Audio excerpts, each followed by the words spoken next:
You suck at tracking calories. Don't worry though, because it's not your fault. I remember when I first started tracking calories, I was looking at labels, I was logging things in an app, but the scale just wouldn't budge. No matter what, my weight was staying the same, and I started to chalk it up to having a slow metabolism or just having bad genetics, or even just thinking that I'm cursed. What I didn't realize was that I was actually making a lot of mistakes in my calorie tracking and going way over on days where I thought I was being good or completely within my calories. Now, if this experience sounds familiar or you're someone who just started calorie tracking, then you're going to want to watch this video till the end because I'm going to go over 5 crucial errors that I made that you're probably making with your calorie tracking that are completely sabotaging your fat loss goals. Tip number 1 is going to be tracking everything at 1.3 times their expected value when you go out to eat at restaurants.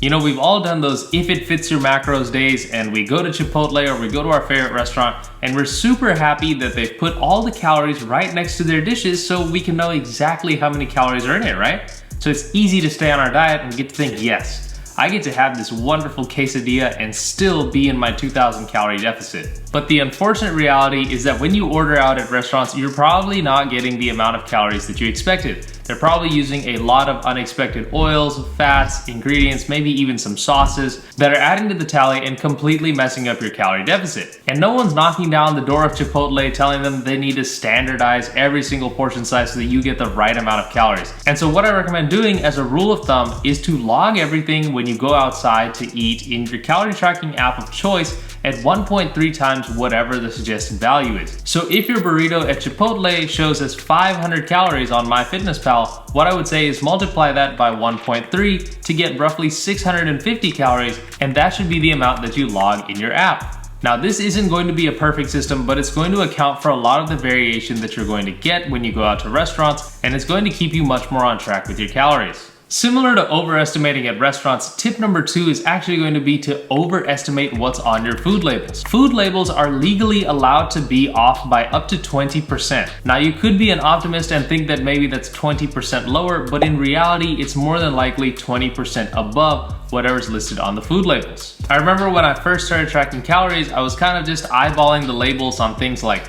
Cliff protein bars or packaged oatmeal, and I would just assume that whatever was written on there was completely accurate, and I would just kind of keep a mental tally of that in my head, and then I would wonder why I wasn't seeing progress. So similar to what you would do at a restaurant where you logged it at 1.3x, this time log it at 1.2x. Now obviously this doesn't apply to single ingredient packaged foods like just plain white rice or plain oatmeal that you're going to happen to get in a package, but it is going to apply to things that are packaged processed foods, which clearly have multiple ingredients that makes it much more difficult to tell accurately how many calories you're getting. This will include foods like protein bars, cookies, cakes, which you really should be limiting on a diet anyways, but if you're going to have them, then log them at 1.2 times. Not only can this trick your brain into thinking that you've eaten more, but it's going to completely account for the potential flaws in the system. Now, speaking of flaws in the system, I kind of touched on this in the last tip, but you're going to want to choose whole, unprocessed foods as much as possible. Not only is this going to be beneficial to your overall body composition and your health in the long run, but it's going to make sure that your calories are as accurate as they could possibly be.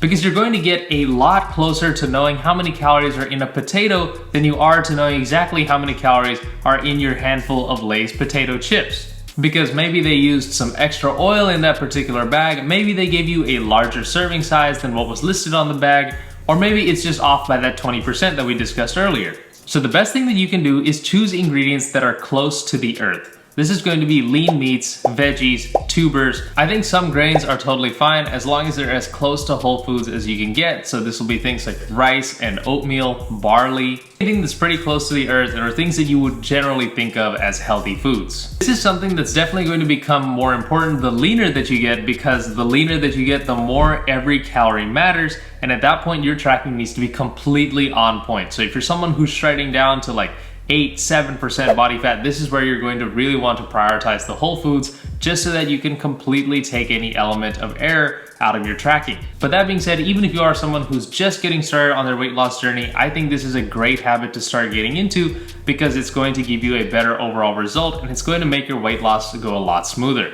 Number 4 is going to be something that I've talked about before, which is eating familiar foods or eating the same types of meals. We've talked a lot about being consistent in this video, but one thing that I want to talk about is being consistently inconsistent. If you're always having a protein bar or something that's off plan, but you're always having the same protein bar, it becomes a lot easier to track that and account for that versus if you were to have different protein bars every day. So for example, if I'm having a Clif protein bar every day and my weight isn't going down, whether that Clif bar is 20% greater or 20% lower, it doesn't really matter because I'm having it every single day, so I know that I can reduce that by half or I can take it out and I will lose weight. But if one day I'm having a Clif bar and one day I'm having a Think bar, then you don't know whether you just happen to go over your calories on that day because of tracking error or whether you're consistently actually going over your calories. And so the less variables that you have like that from day to day, the easier it's going to be to track your progress and the easier it's going to be to make adjustments to your diet plan if needed. Eating familiar foods or familiar meals will also allow you to stay consistent a lot easier. It's going to reduce mental fatigue, it's going to reduce decision fatigue, and overall I think just lead to a much smoother weight loss experience. Now real quick, if you haven't already, please make sure to like, subscribe, and hit the bell button so you can stay up to date when I post new content. I post a new video every single Thursday and you don't want to miss it. Also, if you want to get my free cheat sheet that'll help you stay lean, stay on your diet when you're eating out at restaurants, then click the link in the description below. It's totally free, something that I put together to create more engagement with you guys. So if you are interested, make sure to go download that and hopefully it'll help you stay on track the next time you're out with friends or you're out with your girlfriend and you don't know what to eat. Now the last tip is going to be one that takes a little bit of dedication, which is to weigh your food. Now I really recommend that you get a food scale and you start weighing everything out. A lot of times we can look at something and say, oh, that's a cup of rice and it's just a handful, but you don't know if you got 70 grams of rice in that handful or you got 90 grams of rice in that handful. This can also happen with something as simple as a protein bar. They might say that a protein bar is 300 calories, but the serving size is 50 grams, and then it turns out when you weigh it, it's 60 grams. So not only might you be going over by the 20% that we discussed earlier, but now you might be getting more because of the fact that you've actually gotten a bigger bar than you were expecting. So if you're not weighing things out, you can see how this can easily turn into hundreds of calories and completely sabotage your fat loss. The most common way I see this problem is with things like peanut butter. I had a friend once who was trying to lose weight and they were having a smoothie where the recipe called for a tablespoon of peanut butter. And they were just eyeballing that tablespoon because they thought they knew exactly what a tablespoon looked like. And they were wondering why they weren't losing weight. But once I showed them how to weigh the peanut butter, they realized that they were actually taking in 3 tablespoons of peanut butter. And so that was about 400 calories extra that they were getting just from the peanut butter, and that's enough to completely throw you out of your deficit. Mistakes like that are super small and super easy to make, but they can completely derail your fat loss and lead to a loss of motivation. So if you're someone who's currently eyeballing their portions or you're having a lot of trouble seeing any progress with your weight, then I highly suggest you get a food scale and start weighing out your portions. So comment down below, did you find this video helpful? Is there anything else that you'd like me to discuss in a future video? And as always, if you made it to the end of this video, I appreciate you. Please don't stop now. Go ahead and watch one of the 2 videos that's gonna come up on screen. They're both great, both educational. Good luck tracking your calories, and I'll see you in the next video.